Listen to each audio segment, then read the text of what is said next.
तो अपन पढ़ रहे थे जो अपने विली नाम का जो चैप्टर है उसके बारे में। पीछे अपने 8 या 9 जो इसके लेक्चर्स हैं वो कर लिए हैं, और आज का जो अपना बिंदु है वह भी काफ़ी महत्वपूर्ण होने वाला है, क्योंकि आगे का जो अपन पाठ पढ़ेंगे, टॉपिक जो पढ़ेंगे वो इसी बिंदु पर आधारित होंगे। और आज जो अपन पढ़ने वाले हैं वह है स्थिर कवथांकी। कि स्थिर कवथांकी क्या होता है, इसके बारे में आज चर्चा करेंगे। ठीक है, तो कॉपी पेन आप साथ लेके बैठना। नोट्स हैं वो तो आप साथ बनाए रहे हैं, नोट्स बनाते रहो। जहाँ भी आपकी कोई समस्या आती है तो आप वापस कमेंट्स करके बता देना कि हाँ सर ये जो बिंदु है हमें दोबारा समझाइए, बताइए। तो आज का अपना जो टॉपिक रहने वाला है वह है स्थिर कवथांकी। इसको अपन स्टेप बाय स्टेप समझेंगे कि स्थिर कवथांकी क्या होता है। ठीक है, तो पहले तो मैं इसका जो शाब्दिक अर्थ है वो आपको बता देता हूं कि स्थिर कवथांकी क्या होता है। स्थिर का मतलब समझते ही हो कि जिसमें किसी प्रकार का कोई परिवर्तन नहीं हो। यहां पर जो कवथांकी जो शब्द लिया है, कवथांकी, वो लिया गया है कवथनांक से। किसे लिया गया है? कवथांकी है वो कवथनांक है। कि कवथनांक क्या होता है? कोई भी आपका द्रव्य दे दिया, उस द्रव्य का कवथनांक क्या है? वह तापमान जिस पर द्रव्य का वाष्प दाब वायुमंडलीय दाब के बराबर हो जाए। समझो इसको कि वह ताप जिस पर, चलो परिभाषा नोट कर लो, आप साथ में लिखा देता हूं मैं, कि किसी द्रव्य का वह ताप जिस पर द्रव्य का वाष्प दाब, द्रव्य का वाष्प दाब वायुमंडलीय दाब के बराबर हो जाए। वायुमंडलीय दाब के बराबर हो जाए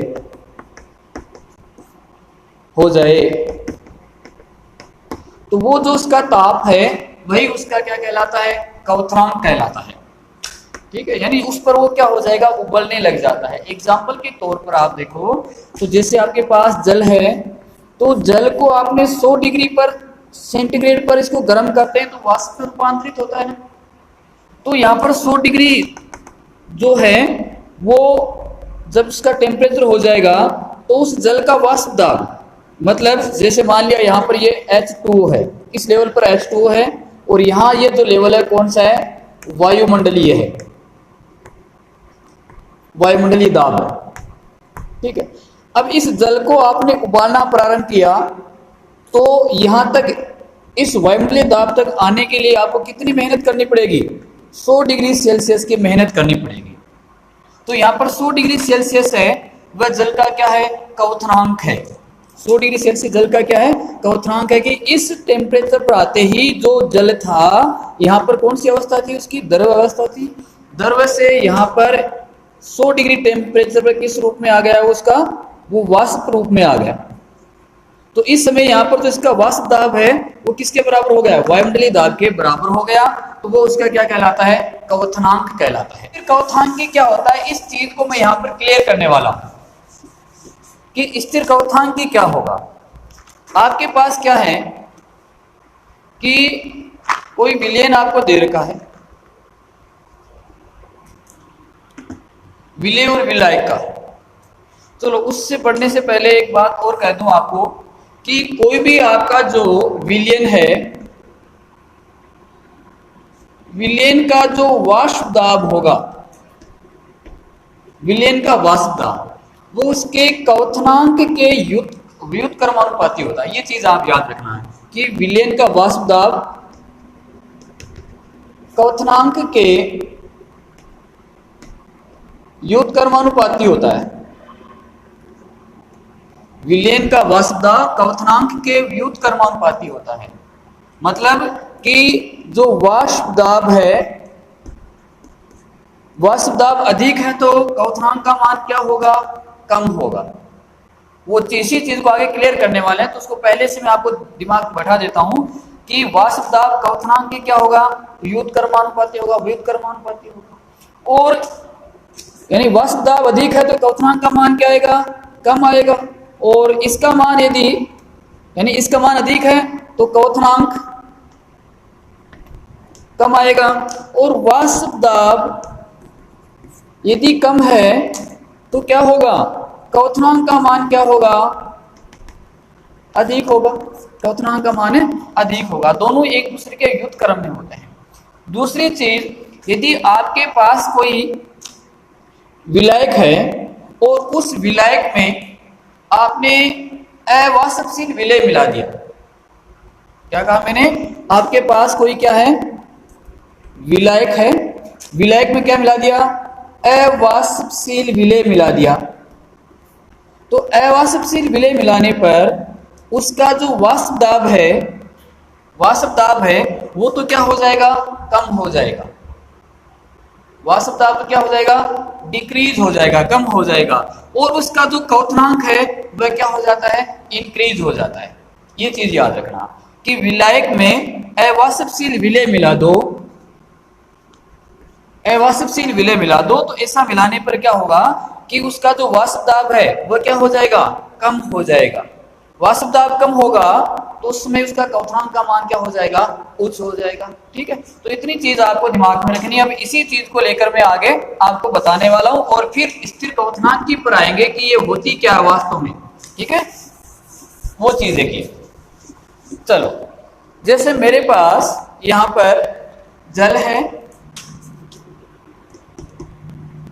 H2 जल है, और साथ में एथेनॉल, दूसरा यहां पर ले रहा हूं मैं एथेनॉल C2H5OH। जल है, जल का जो क्वथनांक का मान है, जल का जो क्वथनांक है वो ले लेता हूं। कितना होता है जल का क्वथनांक, आपका 100 डिग्री सेल्सियस होता है। जल का क्वथनांक कितना है, 100 डिग्री सेल्सियस है। जबकि C2H5 जो है इसका जो क्वथनांक है वो 75.5 है। कितना है, 78.5 डिग्री सेल्सियस है। जल जो लिया उसका जो क्वथनांक है 100 डिग्री है। एथेनॉल लिया उसका कितना लिया, 75 डिग्री लिया। ठीक, एक कंडीशन तो ये है। दूसरी कंडीशन मेरे पास ये है, दोनों को क्या कर रहा हूं मैं, यहां पर दोनों का यदि आपने विलयन बना लिया, दोनों का विलयन बना लिया, विलयन बनाकर इसको मैं जब गर्म करूंगा, उबालूंगा, तो उस समय जल कितने डिग्री पर उबलेगा, 100 डिग्री सेल्सियस पर। क्वथनांक कितने पर, ये जो एथेनॉल है कितने पर उबल जाएगा, 78.5 डिग्री सेल्सियस पर। इन दोनों को मिश्रण आपने लिया, अलग अलग रूप में है, कैसे भी है, अलग अलग रूप में लिया, तो इस टेम्परेचर पर आपको ये प्राप्त हो जाएंगे। मतलब दोनों का आपने विलयन बना लिया, जल का और एथेनॉल का, बगैर किसी अनुपात के, कोई अनुपात इसमें नहीं है। ठीक है, मिश्रण एक का आपने बना लिया। तो जब इसको आप गर्म करोगे और आपसे ये कहे कि एथेनॉल और जल को प्राप्त कीजिए, एथेनॉल जल को प्राप्त करने के लिए यहां पर कौन सी विधि काम में लेंगे आप, प्रभाजी आसवन। कौन सी विधि काम में लेनी है, प्रभाजी आसवन विधि काम में लोगे। तो प्रभाजी आसवन विधि में जैसे ही टेम्परेचर 78.5 होगा तो क्या हो जाएगा, ये वाष्पित होने लग जाएगा, ये वाष्पित होने लग जाएगा, यानी क्वथनांक ताप है इसका ये, इसको अलग प्राप्त कर लेंगे। फिर आपने टेम्परेचर को और बढ़ाया, कितना कर दिया, 100 डिग्री सेल्सियस कर दिया। तो 100 डिग्री सेल्सियस किसका क्वथनांक है, जल का क्वथनांक है।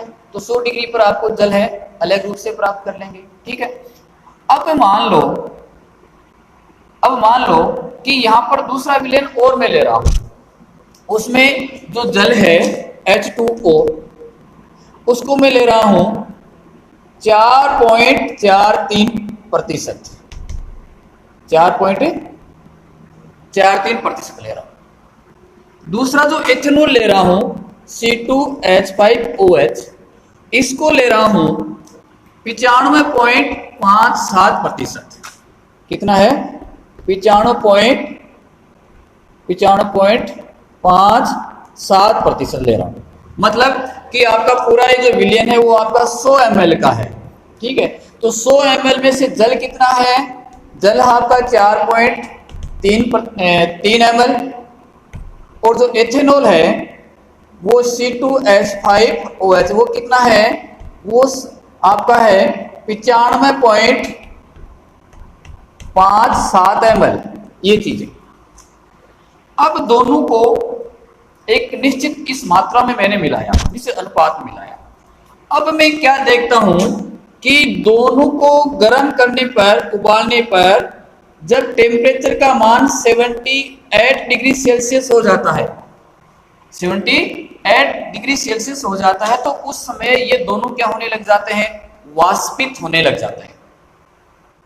दोबारा समझना कि जब मैंने जल को 4.43% लिया, एथेनॉल को 95.57% लिया, और जब इसको मैंने उबालना प्रारंभ किया तो मैं क्या देखता हूं कि कितने टेम्परेचर उबल जाता है, ये 78 डिग्री टेम्परेचर पर दोनों एक साथ उबल जाते हैं, दोनों एक साथ क्या हो जाते हैं, वाष्पित हो जाते हैं। तो इस समय जब दोनों एक साथ वाष्पित होते हैं तो क्या इसको प्रभाजी आसवन से अलग किया जा सकता है, हाँ या ना में जवाब दो।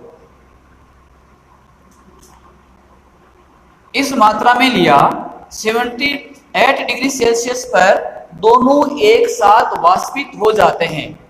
क्या अब इन दोनों को 78 डिग्री पर प्रभाजी आसवन के द्वारा पृथक किया जा सकता है, जवाब दो। देखें, इसको अब वाष्पित नहीं किया जा सकता क्योंकि एक ही टेम्परेचर पर ये क्या हो रहे हैं, वाष्पित हो रहे हैं। तो ये जो चीज होती है वही क्या कहलाती है, इसकी स्थिर क्वथनांक की कहलाती है। वही इसकी क्या कहलाएगी, स्थिर क्वथनांक की कहलाएगी कि एक निश्चित क्वथनांक जिसके ऊपर विलेय और विलायक एक साथ क्या होने लग जाए, वाष्पित होने लग जाए। देखो अब इधर आओ, कुछ द्रव्य मिश्रित करने पर स्थिर क्वथनांकी बनाते हैं। क्या बनाते हैं, स्थिर क्वथनांकी। इसका अर्थ मैं आपको पहले बता चुका हूं कि स्थिर क्वथनांकी क्या होता है, जिसका क्वथनांक क्या हो, स्थिर हो, इक्वल हो, जिस द्रव्य व वाष्प प्रावस्था में संघनन एक समान हो जाता है। क्या कहा यहां पर, जिसका द्रव्य और वाष्प प्रावस्था दोनों का संघनन क्या हो जाएगा, एक समान हो जाता है। तो स्थिर ताप के ऊपर उबलते हैं, यानी इसका क्वथनांक का मान क्या हो गया, क्वथनांक क्या हो गया, समान हो गया। क्वथनांक क्या हो गया, समान हो गया। तो वो क्या कहलाती है, आपकी स्थिर क्वथनांकी कहलाती है। क्लियर हुई स्थिति। अब चलो इसी को मैं यहां पर ऐसे बताऊं कि देखो, ये आपका एक वायुमंडलीय दाब है,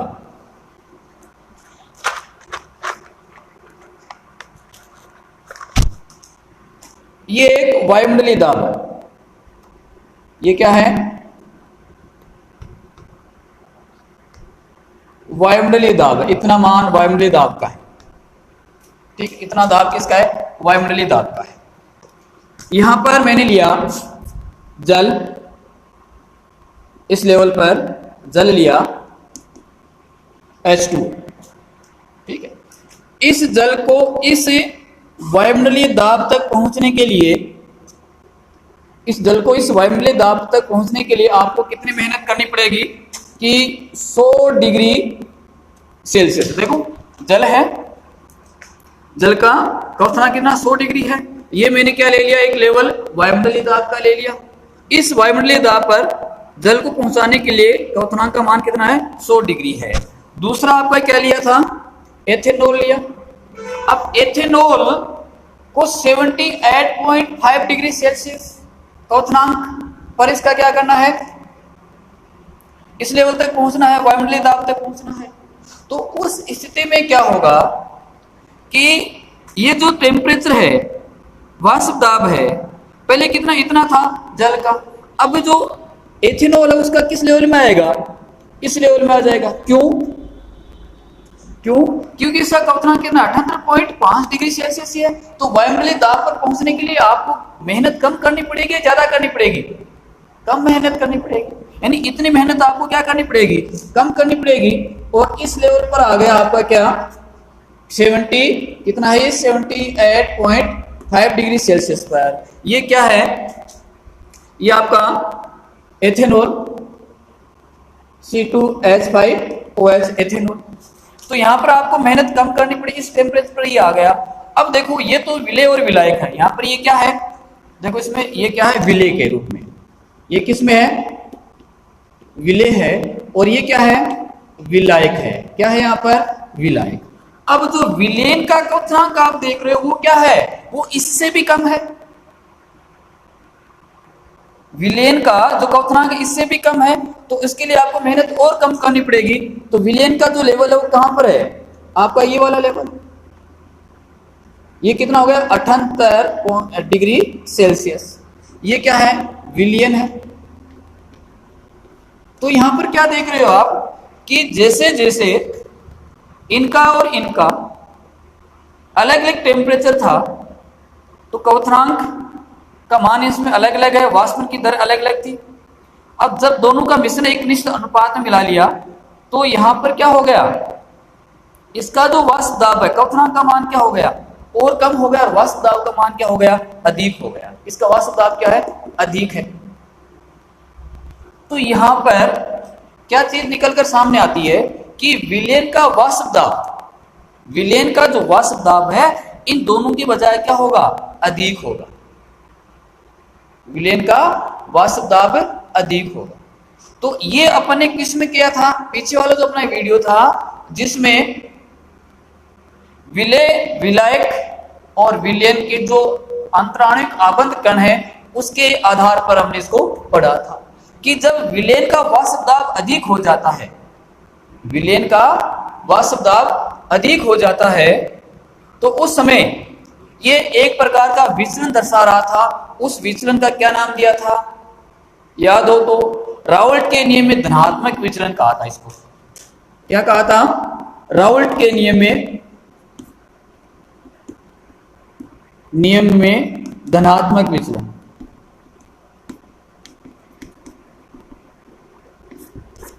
राउल्ट के नियम में धनात्मक विचलन कि विलेन का वाष्प दाब, अब देखो विलेन का वाष्प दाब क्या हो गया, इसका इस लेवल पर था, इसका इस लेवल पर, यहां पर इस लेवल पर।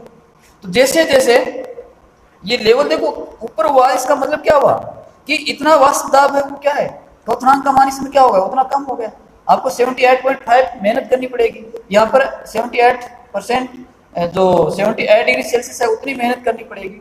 तो वाष्प दाब में लगातार क्या हो रही है, वृद्धि हो रही है। वाष्प दाब वृद्धि हो रही है तो क्वथनांक के मान में कमी हो रही थी। पहले मैंने बताया कि यहाँ पर वाष्प दाब बढ़ रहा है तो क्वथनांक के मान में क्या आ रही है, कमी आ रही है। यहाँ पर तक वाष्प दाब कम था तो इस लेवल तक पहुंचने के लिए ज्यादा टेम्परेचर की आवश्यकता थी।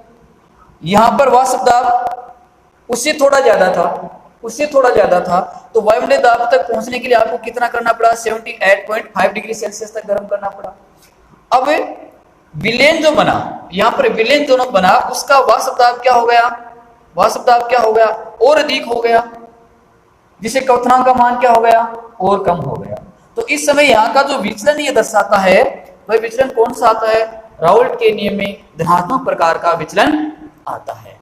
तो क्या कहा यहाँ पर, अब इधर आओ कि ऐसे प्रक्रमों में घटकों को प्रभाजी आसवन द्वारा अलग नहीं किया जा सकता। अब यहां पर प्रभाजी आसवन से इसको अलग कर रहे थे, अब यहां पर क्या हो गया, क्वथनांक एक समान हो गया, क्वथनांक एक समान हो गया, तो प्रभाजी आसवन के द्वारा इसको क्या नहीं किया जा सकता, अलग इसको नहीं किया जा सकता है। स्थिर क्वथनांक के अब दो प्रकार के होंगे, एक यहां पर ये हो गया धनात्मक विचलन का, कि जो राउल्ट के नियम धनात्मक विचलन दर्शाते हैं।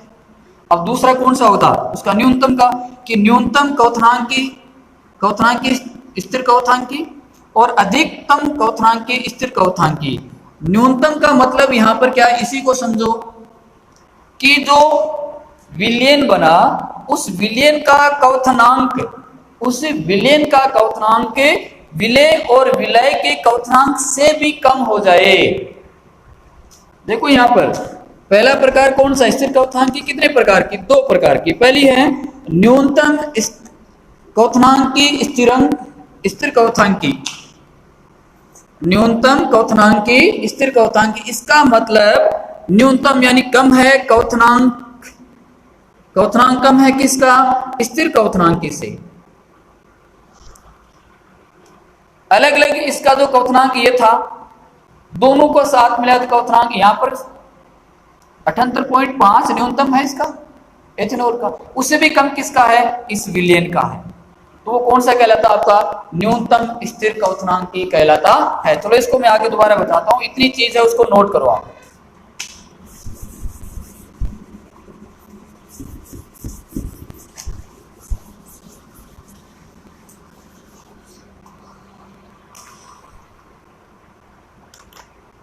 देखो लिखो, स्थिर क्वथनांकी वह विलयन होता है कि न्यूनतम क्वथनांकी स्थिर क्वथनांकी क्या होती है, कि न्यूनतम क्वथनांकी स्थिर क्वथनांकी वह विलयन होता है, वह विलयन होता है। यहां पर इसका क्या बना लिया आपने, ये विलयन बना लिया, ठीक है। वह विलयन होता है जो अपने संगठक अवयवों के क्वथनांकों से कम ताप पर उबलता है। देखो इसके संगठक कौन कौन से, विलय के रूप में आपने क्या लिया, जल को लिया है, विलय के रूप में आपने एथेनॉल को लिया है। तो अवयवों के क्वथनांकों से कम ताप पर, तो इसके जो अवयव जल है तो इसका क्वथनांक 100 डिग्री सेल्सियस है, विलायक है तो इसका क्वथनांक 78.5 डिग्री सेल्सियस है। उससे भी कम टेम्परेचर पर जो विलयन उबलता है, यहां पर कितना देखो 78 डिग्री सेल्सियस है, उबलता है, कौन सा कहलाता है, न्यूनतम क्वथनांकी स्थिर क्वथनांकी कहलाते हैं। या विलयन जो निश्चित संगठक पर, निश्चित संगठक यानी यहां पर मात्रा अलग अलग है, कोई समान मात्रा नहीं है, यहां पर का निश्चित संगठक, मात्रा इनकी समान नहीं। देखो मैंने यहां पर क्या लिखा 4.43 और यहां पर लिखा 95.57, तो मात्रा निश्चित हो गई ना। तो निश्चित संगठक पर राउल्ट के नियम से धनात्मक विचलन प्रदर्शित करते हैं। राउल्ट के नियम में धनात्मक विचलन याद करो, वहां पर ये मैंने आपको बात बताई थी। वो जो विलयन है किस प्रकार के कहलाते हैं, न्यूनतम क्वथनांकी स्थिर क्वथनांकी कहलाते हैं। उसके एग्जाम्पल भी अपने 5-6 एग्जाम्पल वहां लिखे थे। वो जो विलयन होंगे धनात्मक वाले, वो सभी कौन से दर्शाते हैं, आपके न्यूनतम क्वथनांकी स्थिर क्वथनांकी को प्रदर्शित करते हैं। तो बेटा ये चीज है न्यूनतम क्वथनांकी स्थिर क्वथनांकी का। दूसरा प्रकार इसका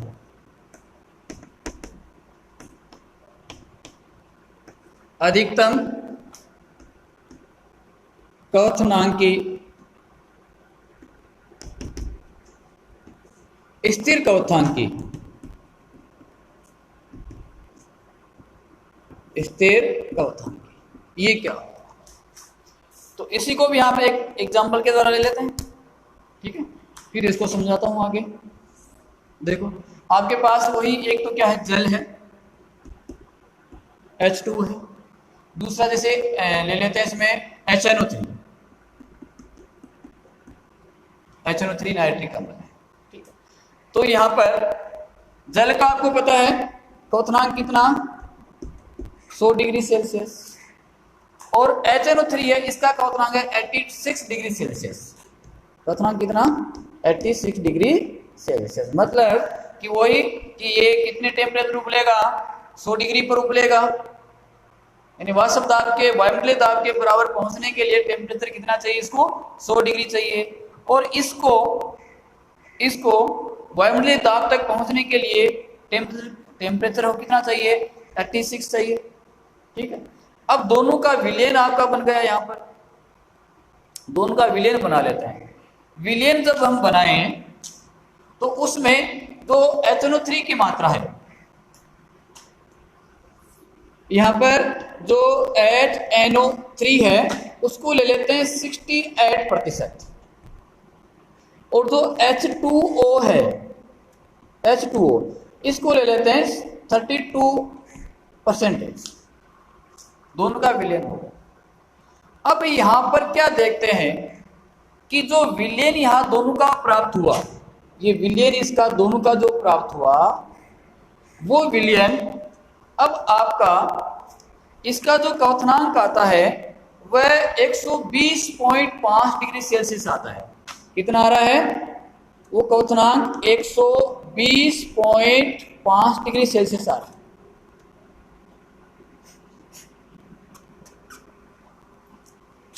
देखो यहां पर क्या था, ये 100 डिग्री पर उबल रहा है, करेक्ट, ये कितने पर 86 पर। अब यहां पर अपने क्या लिया उसका विलयन ले लिया दोनों का, विलयन में निश्चित संगठक ले लिया। निश्चित संगठन में HNO3 कितना प्रतिशत है आपका? 68% है, और H2 है वह कितना प्रतिशत है? 32%। अब दोनों का जो क्वथनांक देखते हैं, मतलब अब उसके विलयन को वायुमंडलीय दाब तक पहुंचाने के लिए, ये जो विलयन होगा उस विलयन को वायुमंडलीय दाब तक पहुंचाने के लिए कितने टेम्परेचर की आवश्यकता है? 120 डिग्री, 120.5 डिग्री सेल्सियस टेम्परेचर की आवश्यकता है। तो अब यहां पर क्या देख रहे हैं कि जो विलयन का क्वथनांक है, विलयन का जो क्वथनांक है वह क्या हो गया? उसके घटकों से भी अधिक हो गया, उसके घटकों से भी अधिक हो गया। मतलब कि इसका जो वाष्प दाब है, इसका जो वाष्प दाब है, इन दोनों के वाष्प दाब से भी क्या हो गया? और कम हो गया। वाष्प दाब उसके वाष्प दाब से भी और कम हो गया, जिसके कारण उसको वायुमंडलीय दाब तक पहुंचाने के लिए और अधिक टेम्परेचर की आवश्यकता है। यूं समझो कि यहां पर जल था, जल को 100 डिग्री सेल्सियस पहुंचने के लिए इतना आपको वर्क करना पड़ा। HNO3 था, उसको 86 इतना वर्क करना पड़ा। अब दोनों को एक साथ मिला दिया निश्चित संगठन में, तो इनको इस लेवल से वाष्प दाब तक पहुंचाने के लिए कितना वर्क करना पड़ेगा? इतना वर्क करना पड़ेगा। ठीक है, तो क्वथनांक का मान क्या हो गया? बढ़ गया। क्वथनांक बढ़ा, इसका मतलब क्या है कि उसका वाष्प दाब क्या हो गया? कम हो गया। ठीक है, तो जिसमें वाष्प विलयन का वाष्प दाब कम हो जाता है, विलयन का वाष्प दाब कम हो जाता है, तो वो रावल्ट के नियम में कौन सा विचलन दर्शाते हैं? ऋणात्मक विचलन दर्शाते हैं। कौन सा दर्शाएंगे? ऋणात्मक विचलन दर्शाते हैं। चलो इसको मैं आपको दोबारा क्लियर कर देता हूं कि सबसे पहले क्या था? जल है, ये यहां पर एक लेवल ले लेते हैं, ये वायुमंडलीय लेवल है। ये क्या है? वायुमंडलीय दाब है। बेटा सही समझ में आ रही है तो साथ में कमेंट्स करते जाना, शेयर करते जाना।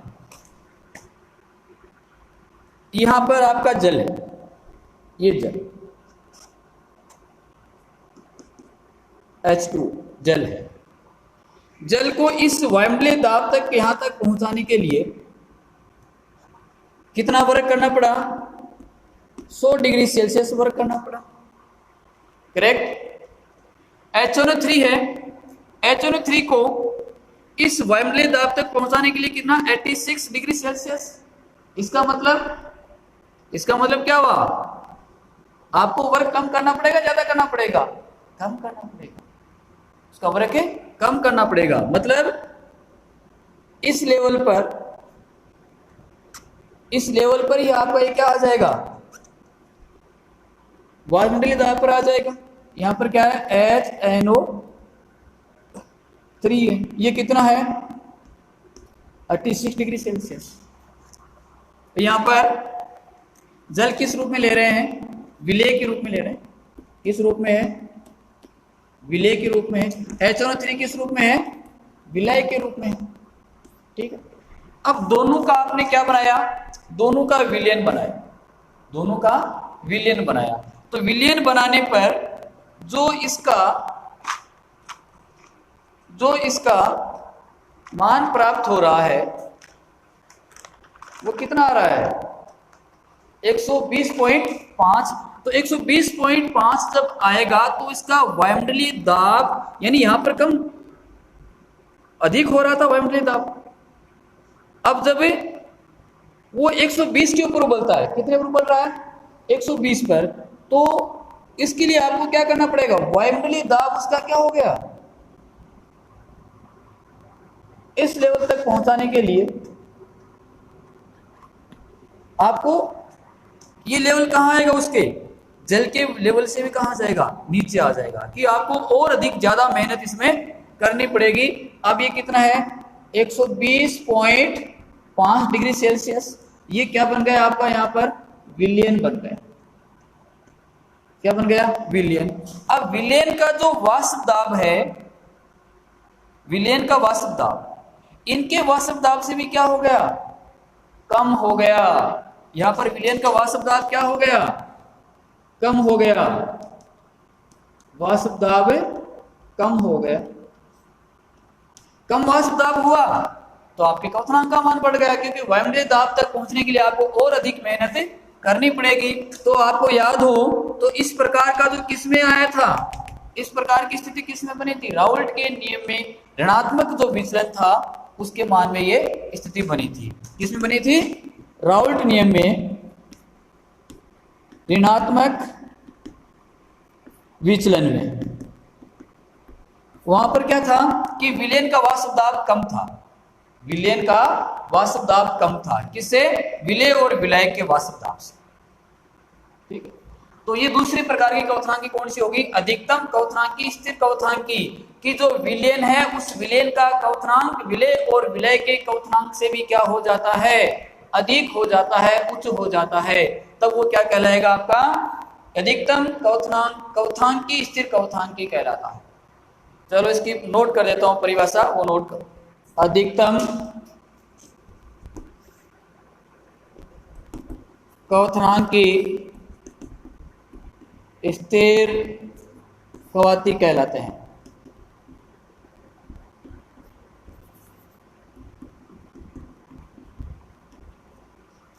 अब दोबारा देखो, इस प्रकार के विलयन अपने संतक अवयवों के क्वथनांकों से अधिक ताप पर उबलते हैं। ये चीज यहां पर स्पष्ट हो रही है। अवयव जो है 100 और 86 डिग्री थे, इस पर उबल रहे थे। अलग अलग इसको करेंगे तो इस पर उबल जाएंगे। प्रभाजी आसवन से इसको इस ताप पर क्या कर लेंगे? अलग कर लेंगे।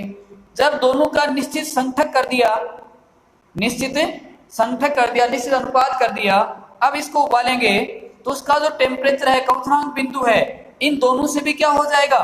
अधिक हो जाएगा। अधिकतम यहाँ पर 100 था, उसका कितना 120.5 आ रहा है, अधिकतम हो जाता है। से अधिक ताप पर उबलते हैं। तो कौन इसका नियम का पालन करता है? कि राउल्ट के नियम में ऋणात्मक विचलन दर्शाते हैं जो भी विलयन, राउल्ट के नियम में जो भी ऋणात्मक विचलन दर्शाते हैं वो सभी किस प्रकार के क्वथनांकी बनाते हैं? अधिकतम क्वथनांकी स्थिर क्वथनांकी का निर्माण करते हैं। समझ में आई बात? हमेशा याद रखना कि आप आगे बढ़ रहे हो तो पीछे वाले जो वीडियो है आप जरूर देखते रहना। जब तक पीछे वाले आपने 8 या 9 वीडियो आ गए उसको पूरा नहीं देखा है तो आगे वाली चीज आपके दिमाग से आउट होती जाती है, पूरा समझ में नहीं आता है जितना बताया जाता है। तो इसके लिए जरूरी है कि पीछे वाली जो बातें हैं उनको आप पढ़ो, उनको याद रखो और फिर आगे बढ़ो। ठीक है, अगला जो अपना बिंदु है वह है अणुसंख्यक गुणधर्म। अणुसंख्यक गुणधर्म ये क्या चीज होती है? ये देखो, पहले मैं इसको नोट करा देता हूं फिर इसको समझते हैं कि विलयन के वे गुण जो, देखो इसमें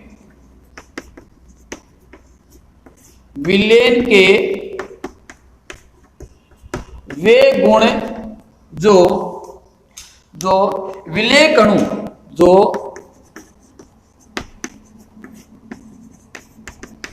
विलय कणु की सापेक्ष संख्या पर निर्भर करते हैं। सापेक्ष संख्या पर निर्भर करते हैं। सापेक्ष संख्या पर निर्भर, सापेक्ष संख्या पर निर्भर करते हैं, विलय की प्रकृति पर नहीं। विलय की प्रकृति पर नहीं। कौन से गुणधर्म कहलाते हैं? वो अणुसंख्यक गुणधर्म कहलाते हैं। कोई भी आपने विलयन लिया, ठीक है, कोई भी आपने विलयन लिया, उस विलयन के जो गुण हैं, विलयन के जो गुणधर्म हैं वो किस पर निर्भर करते हैं? विलय की कणों की संख्या पर, कि विलय के कितने कण अवयव उसमें उपस्थित हैं उस पर निर्भर करते हैं, न कि विलय की प्रकृति पर कि विलय किस प्रकार का है, कैसा लिया गया है। जैसे समान मोल सांद्रता वाले आपने विलयन ले, एक किसका ले लिया, यूरिया का ले लिया, ग्लूकोज का ले लिया, चीनी का ले लिया। समझना इस चीज को, इसी को मैं बता रहा हूं कि पहले इसको देखो कि विलयन के वे गुण जो विलय कणों की संख्या पर निर्भर करते हैं। किस पर निर्भर करते हैं? विलय कणों की सापेक्ष संख्या पर, कि कितने सापेक्ष कितने गुण इसके कणों संख्या उसमें इसके अंदर मिली हुई है पर निर्भर करते हैं, नहीं कि उसकी प्रकृति पर। तो उसको यूं समझो कि समान मोलर द्रव्यमान सांद्रता के, समान मोलर सांद्रता के आपने यूरिया ले ली, ग्लूकोज ले लिया और चीनी ले ली आदि को यदि आप विद्युत अन अपघट्य के जलीय विलयन में, समझो कि समान मोलर सांद्रता के यूरिया, ग्लूकोज, चीनी आदि विद्युत अन अपघट्यों के जलीय विलयनों का समान ताप पर उसका प्राशन दाब क्वथनांक में उन्नयन, क्वथनांक में उन्नयन का मतलब होता है वर्दी, क्वथनांक में उन्नयन डेल्टा टी आदि संख्यक गुण समान होते हैं विद्युत अन अपघट्यों। किसका? देखो यूरिया,